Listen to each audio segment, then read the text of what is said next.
Shabby shop, and today I've got a tip to share with you about glazing. As a Shabby painter, I love to try different styles, work with different techniques, and sometimes you just want to change it up. So glazing is a great product that you can use to give different looks to pieces that you're working on. Case in point, take a look at this old shutter that I have behind me. Now hopefully you can see on video that the top half looks completely different from the bottom half. Do you see how it's muted? It's darker in color. It's actually painted all over with our Junk Monkey paint called Bronze Baby, but you'll see how it looks a little different on the top than it does on the bottom, right? You're seeing that? So what I've used is glaze. Now, when you're thinking of glaze, think of it just like you would if you thought about glaze on donuts. It lays on top of your donut, right? And it tastes pretty good. Just don't eat this stuff. Okay, so it lays on top, and that's the whole point of glaze. So you don't want to totally cover up the paint that you've previously put on. You want it to sit on top of it. So think about, you're going to put it on your piece, and you're going to look at your piece while wearing a pair of sunglasses. It's going to mute it out. And a lot of times glazing works especially on projects that you're trying to give a more rustic look to. Maybe you like that tea bag stained effect. When you think about distressed and old, I would say the two most popular colors of glaze are probably dark brown and dark black, and that's because you're trying to imitate old furniture. Old furniture collects dust. What color is dust? Dark, right? Now you can try the other different colors as well, glaze colors for different effects. For example, in my shop downstairs, I also sell, for example, a gray one. A gray would create more of a whitewash on your piece, giving you like a lime rock kind of look. Again, it's just a different technique to try.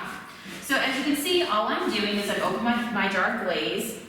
I shook it up real good before I opened it. This is not paint. This is actually just a see-through film that you put on top of your paint.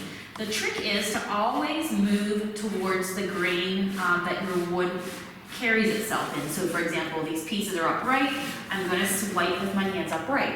Now I can leave more on my piece if I want it to be darker. Think about it on the edges here where dust would have collected. Maybe I want it to look darker so I can leave a little more glaze and I'm not going to wipe so much of it off. And when I'm applying it, I want to use something that's lint-free. So right now in my hand, I'm actually using a piece of cheesecloth. But honestly, because I love to design on a dime, even if you have like those odd socks, you know, when you have you wash out, for some reason one sock goes missing, keep the other one. Put it in your toolbox for painting because you know what? One day when you're working on glazing, you're able to pull that sock out and it's perfect. It's going to save you money and you're going to be able to achieve the same effect without basically investing a ton of money. So hopefully you're able to see here what I'm doing. I'm just working in one portion, one spot, and continuing to carry over my glaze. I'm going up and down here because that's the motion, that's the grain of the wood is going in this direction. And I'm going to continue to work my way all over this piece. And yes, my fingers are going to get full of glaze. I could have worn gloves, but have you seen me lately?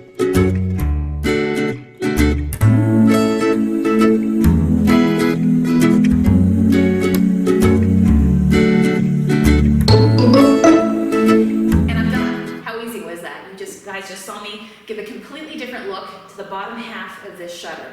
Very, very easy. So all I'm going to do now is allow it to dry, and then I'm going to come in with my sealer, and it's done. Happy glazing, guys. Bye.